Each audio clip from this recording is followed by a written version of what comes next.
नमस्कार दोस्तों, Gyanmati teaching channel पर आप लोगों का स्वागत है। और हम देख रहे हैं, हम पढ़ रहे हैं अब रस पढ़ रहे हैं। रस में हमने आपको 3 रस पढ़ाया, श्रृंगार रस, वीर रस और हास्य रस। तो हास्य रस के कुछ उदाहरण और है मेरे पास जो हमने बोर्ड पे लिख रखा है और बहुत आसान सा उदाहरण है। आप देखेंगे, ठेला हो या जीप हो अथवा मोटर कार और ठर्रा पीकर छोड़ दो 80 की रफ्तार। 80 की रफ्तार नशे में पुण्य कमाओ, जो आगे आ जाए उसे स्वर्ग पहुंचाओ। तो ये आपका हास्य रस का उदाहरण है। अब बुरे समय को देखकर गंजे तू क्यों रोए, अब किसी भी हालत में तेरा बाल न बाका होए। ये भी आपके हास्य रस का उदाहरण है। अगला आपके करुण रस का उदाहरण है। तो करुण रस का अस्थायी भाव होता है शोक, और करुण रस की परिभाषा लिखना होगा तो हम लिखेंगे जब विभाव, अनुभाव और संचारी भाव के संयोग से शोक नामक अस्थायी भाव की उत्पत्ति होती है, तो उसी को हम करुण रस कहते हैं। तो करुण रस के 2 उदाहरण में लिख रखे हैं। दुख ही जीवन की कथा रही, क्या कहूं जो अब तक कही नहीं। या फिर जब हमारा कोई प्रिय व्यक्ति के साथ अनिष्ट हो जाता है, दुख हो जाता है, उस समय जो विलाप की स्थिति होती है, वही जो है हमारा करुण रस बदल जाता है, करुण रस वही कहलाता है।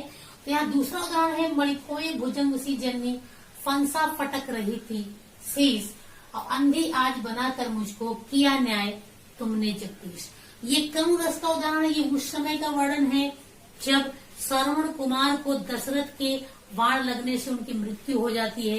तो उनकी माँ जो है वो विलाप कर रही है, कैसे मण खोए भुजंग सी जननी। जो माँ है, जैसे एक सांप होता है उसका मणि खो जाता है तो वो अपना फन पटक पटक करके विलाप करता है, वैसे उनकी माँ भी अपने सर को पटक पटक करके विलाप कर रही थी और ईश्वर से कह रही थी कि आपने मुझे अंधा बना करके बड़ा ही अच्छा न्याय किया है, क्योंकि मैं अपने आंखों से उनको देख नहीं सकती हूँ।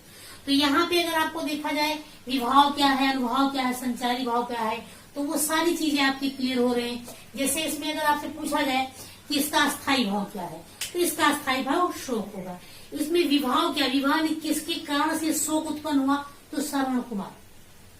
और जो उद्दीपन क्या होगा, उनकी मृत्यु की खबर, उद्दीपन विवाह में चला जाएगा। फिर आपका अनुभव में जो उनकी माँ का सर पटकना, रोना, चिल्लाना और दुख की स्थिति इसमें जो होती है, वही आपके संचारी भाव में चला जाता है।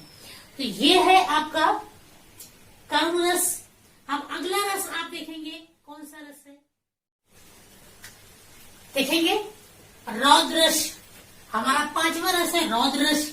तो देखेंगे जहां पर विभाव, अनुभाव और संचारी भाव के संयोग से क्रोध नामक अस्थायी भाव उत्पन्न होता है, वहां पर विभत्स रस होता है। या फिर यूं कह सकते हैं कि जहां पर किसी के अपमान के कारण यदि किसी को गुस्सा आ जाता है, तो वहां पर भी विभत्स रस होता है। देखेंगे यहाँ पे हमने उदाहरण रखा है, हर ने भीषण हुंकार किया, अपना स्वरूप विकराल किया और डगमग डगमग दिग्गज टोले, भगवान कुपित होकर बोले, जंजीर बढ़ाकर साध मुझे, हाँ हाँ दुर्योधन बांध मुझे।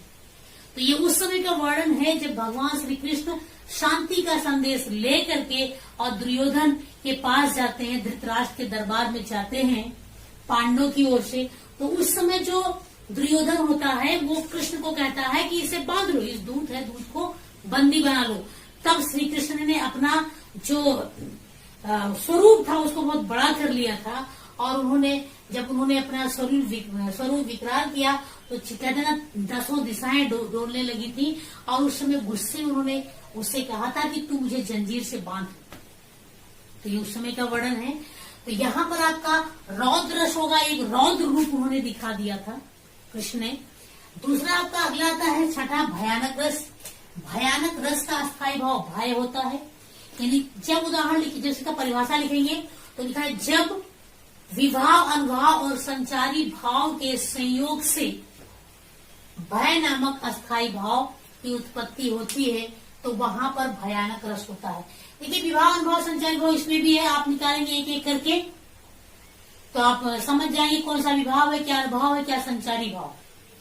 अब देखेंगे इसमें भी है, एक और अजगर लख एक और मृगराय और विकल बटोही बीच ही पर्यो मूर्छा खाए। यानी एक राहगीर जा रहा था तो क्या हुआ, एक और अजगर है, उसने एक तरफ अजगर देखा उसके खड़े हुए और एक तरफ शेर खड़ा हुआ है। एक तरफ अजगर है, एक तरफ शेर खड़ा हुआ है और उन दोनों को दोनों तरफ से देख करके वो एकदम व्याकुल हो गया, एकदम घबरा गया और मूर्छा खा करके वही गिर गया। तो यहाँ पे एक भय नामक अस्थायी भाव उत्पन्न हुआ, तो यहाँ पर भयानक रस होगा। अगला आपका है विभत्स रस, जिसका अस्थायी भाव होता है जुगुप्सा।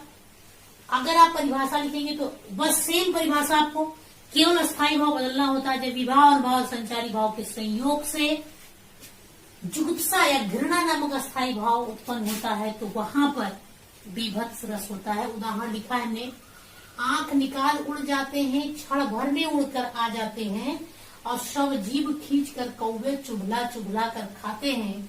भोजन में श्वान लगे मुर्दे थे, भू पर लेटे और खामास चाट लेते थे, चटनी सम बहते बहते। घृणा उत्पन्न हो रहा है। एक शव पड़ा है, शव मतलब मृत शरीर पड़ा हुआ है और क्या करते हैं, आंखें निकाल उड़ जाती, कौवे हैं वो जो मुर्दा पड़ा, मुर्दे की आंखें निकाल करके उड़ जाते हैं और थोड़ी देर के बाद फिर आ जाते हैं और उसके जीभ को, जो मुर्दे के जीभ को खींच खींच करके बड़े प्रेम से खा रहे हैं। और वही भोजन में श्वान लगे मुर्दे थे, श्वान का मतलब कुत्ता, कुत्ते भी वही उसी मुर्दे को अपना भोजन बना रखे थे और उस जमीन पर लेटे हुए थे। क्या है, खा मांस चाट लेते थे, चटनी संग बहते बहते। वो जो कुत्ते थे वो भी मुर्दे के मांस को खा करके जो उसका रक्त बह रहा था उसको चटनी के समान चाट लेते थे। तो ऐसे कुछ पढ़ करके हमारे मन में एक घृणा का भाव उत्पन्न होता है, तो यहाँ पर आपका विभत्स रस होगा। अब अगला रस देखेंगे, अगला रस हमारा कौन सा, ये आप अगला रस है 8वां अद्भुत रस। अद्भुत यानी आश्चर्य चकित हो जाना, किसी घटना को देख करके या कोई आश्चर्यचकित बात को सुन करके जब आदमी विस्मय हो जाता है, आश्चर्यचकित हो जाता है, तो वहां पर अद्भुत रस होता है। आपको परिभाषा वैसे ही लिखना है, जब विभाव और अनुभाव और संचारी भाव के संयोग से विस्मय नामक अस्थायी भाव की उत्पत्ति होती है तो वो अद्भुत रस होता है। तो जब कोई हम घटना देखते हैं, कोई आश्चर्यचकित बातें देखते हैं, जब हम शॉक्ड हो जाते हैं तो वहीं पर आपका आश्चर्य हो जाना, वही आपका अद्भुत रस कहलाता है। अद्भुत का मतलब ये होता है अनोखा या आश्चर्य, किसी को विस्मय भी कहते हैं। तो हमने उदाहरण लिखा है कि देख यशोदा शिशु के मुख में सकल विश्व की माया और क्षण भर को वह बनी अचेतन, हिल न सकी कोमल काया। यानी यहाँ पर बताया जा रहा है कि कृष्ण ने मिट्टी खाई थी, तो मिट्टी खाने, जब उन्होंने मिट्टी खा ली तो माँ यशोदा ने उनके मुंह से मिट्टी निकालने के लिए मुंह खुलवाया था। मुंह खोलो, तुम्हारी मिट्टी देखें कहाँ है। तो जब उन्होंने मुंह खोला तो उन्होंने उनके पूरे मुख में पूरे ब्रह्मांड का दर्शन कर लिया। तो जब ब्रह्मांड का दर्शन किया तो आश्चर्य सी बात, जाहिर सी बात है कि आश्चर्य हो जाएगा। और माँ उनके मुख में सारे संसार की, सारे ब्रह्मांड की माया को देखी तो पल भर के लिए वो अचेतन हो गई, यानी बेहोश हो गई। वो जैसी थी वैसी मूर्तिवत खड़ी रह गई, उनकी जो काया यानी शरीर हिलडुल नहीं पाया। तो यहाँ पर अद्भुत रस प्रकट हो रहा है। अब देखेंगे, अब इसमें अगर आपसे ये पूछ लिया जाए कि इसका विभाव क्या है, इसमें अनुभाव क्या है, तो विभाव में आपका आलम्बन, तो आलम्बन यानी कृष्ण के कारण ही आश्चर्य उत्पन्न हुआ। उनके मुख में जो विश्व दिखाई पड़ा वो उद्दीपन विभाव में चला गया। उसके जब अनुभव आया तो अनुभव में जो माँ यशोदा है वो बेहोश हो गई, नहीं वो जैसी थी वैसी स्थिर खड़ी रही, स्थिर एकदम खड़ी रही, हिल नहीं पा रही। तो वो सारे आपके अनुभव में चले जाएंगे।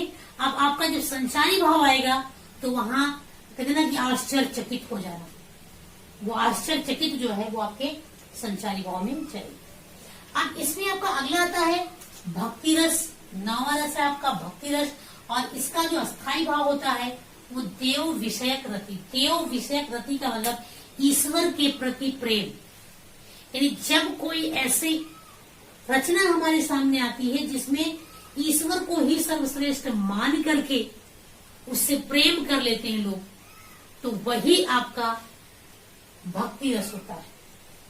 श्रृंगार रस दूसरी चीजें हैं, पर भक्ति रस दूसरी चीजें हैं। यहाँ भी प्रेम है, वहां भी प्रेम है, लेकिन वहां मनुष्य का मनुष्य के प्रति प्रेम है, लेकिन यहाँ पर मनुष्य का ईश्वर के प्रति प्रेम है। तो यहाँ लिखा, आसुवन जल सींच सींच प्रेम बेल बोई, और मीरा को लगन लागी होली हो सो कोई। या मीरा बाई ने लिखा, मेरे तो गिरधर गोपाल दूसरों न कोई। तो वहां पर जिनके सिर मोर मुकुट मेरे पति सोई, तो वहां पर जो है एक भक्ति रस यानी ईश्वर के प्रति प्रेम का चित्रण होता है। यहाँ पर भी मीरा की ही रचनाएं हैं। वो बता रहे हैं कि आंसुओं के जल से सींच सींच करके मैंने प्रेम रूपी बेल को बोया है, और मीरा को लगन लागी होनी हो सोई, यानी ईश्वर के प्रति मेरा लगाव हो गया है, अब जो होना होगा वो होगा। या उन्होंने बहुत सारे लिखा है, मेरे तो गिरधर गोपाल दूसरों न कोई, या मैया मैं तो लियो गोविंदो मोल, बहुत सारा लिखा उन्होंने। तो ये भक्ति रस में आपके चला जाएगा। अब आपका अगला आता है शांत रस। शांत रस का अस्थायी भाव होता है निर्वेद। निर्वेद का मतलब होता है उदासीनता, ये इसका अर्थ होता है निर्वेद का। अगर आप निर्वेद न समझ पाए तो उदासीनता समझ जाएंगे। शांत रस का अस्थायी भाव निर्वेद है। जब विभाव अनुभव और संचारी भाव के संयोग से निर्वेद नामक अस्थायी भाव की उत्पत्ति होती है, तो वो शांत रस होता है। या ऐसे समझ सकते हैं आप कि जब किसी रचना को पढ़कर हमारे प्रति ईश्वर हमें जो है इस संसार के प्रति उदासीनता वैराग्य की स्थिति जब उत्पन्न होती है हमारे मन में, तो वहां शांत रस होता है। यानी हमारा मन चित्त सोचने के लिए मजबूर हो जाता है, चिंतित हो जाता है इस संसार में क्या है क्या नहीं है। तो एक उदाहरण हमने लिखा है, यह तन ढांचा कुंभ है लिया फिरे जैसा, और ढबका लागा फूट गा कछु न आया। कबीर के दोहे हैं, कबीर के दोहे जितने भी हैं सब में आपको शांत रस ही मिलेगा। जो भी लिखा उन्होंने लिखा है, बहुत अच्छी अच्छी दोहे उन्होंने लिखे, जितने भी दोहे उनके हैं वो सब में आपको शांत रस मिलेगा। या तन ढांचा कुंभ है, बताया उन्होंने कि हमारा जो शरीर है मिट्टी के घड़े का है, जिसे हम लेकर के इधर उधर भटका करते हैं। और जैसे मिट्टी का घड़ा होता है, थोड़ा सा ठोकर लगता है और वो फूट जाता है, कुछ भी हाथ में नहीं आता है। इसी प्रकार हम भी अपने शरीर को लेकर इधर उधर घूमा करते हैं। और कभी ऐसी हालत आती है स्थिति की आदमी बस तो क्षण भर में वो इस संसार को छोड़ करके चला जाता, कुछ भी हाथ नहीं आता है। तो जब ये सारी बातें हम लोग पढ़ते हैं या समझते हैं, तो ये लगता है कि इस संसार में कुछ नहीं है, और लोगों को यहाँ तक कि वैराग्य भी स्थिति हो। कहते कि इन्होंने लिखा है कि कहा कबीर क्यों गर्बिया ऊंचे देख आवाज, कहा कबीर क्यों गर्बिया ऊंचे देख आवाज, और काल पर्यो भूलोट ना ऊपर जानो घास। उन्होंने बताया कि जो बड़े बड़े आवास महल आपने बनवा रखा, इसको देखकर तुम्हें घमंड क्यों है, क्योंकि कल जमीन पर आपको भी लेटना, इसे भी, और ऊपर हमारे घास जम जाएगा। तो ये सारी चीजें एकदम वैराग्य की स्थिति उत्पन्न कर देते हैं। तो वहां पर आपका शांत रस होता है। तो ये है आपके शांत रस का उदाहरण। आपका आखिरी उदाहरण, आखिरी रस है वात्सल रस। और वात्सल रस का जो अस्थायी भाव है वो वत्सलता है, यानी पुत्र या पुत्री के प्रति जो प्रेम होता है, माँ का अपने बच्चे के प्रति जो प्रेम होता है वही वत्सलता होता है। ऐसी कोई रचना जहाँ पर ये दिखाया जाए कि माँ अपने बच्चे के प्रति प्रेम प्रकट कर रही है, तो वहां पर आपका वात्सल रस होगा। या यूं लिखेंगे, विभाव भाव संचारी भाव के संयोग से जब वत्सलता नामक अस्थायी भाव उत्पन्न होता है, तो वहां पर वात्सल रस होता है। बाल दशा सुख निरत यशोदा पुन पुन नंद बुलावत। माँ यशोदा श्री कृष्ण के बचपन की जो स्थिति को देख करके वो खुश होती है। खुश होने के बाद बार बार नंद बाबा को बुला रही दिखाने के लिए, और अचरा तर ले ढाक सूर्य को प्रभु को दूध पिला, और वो आंचल के नीचे ढक करके प्रभु कृष्ण को वो दूध पिलाती है। या ये भी उदाहरण आपका, मैया मैं तो चंद खिलौना लई हो, और जई हो लोट धरन पर अब ही तेरे हाथ लाई। या यशोदा हरि पालने झुलावे, हल रामे दुलरामे, जियो सोई कुछ गावे। तो ये सारे आपके वात्सल रस के उदाहरण हैं। तो ये था आपका रस। रस के 11 प्रकार हमने 3 पार्ट में पढ़ा दिए हैं। यदि आपको समझ में आया तो मेरे चैनल को आप लाइक करिए, कमेंट्स करिए, सब्सक्राइब करिए। धन्यवाद।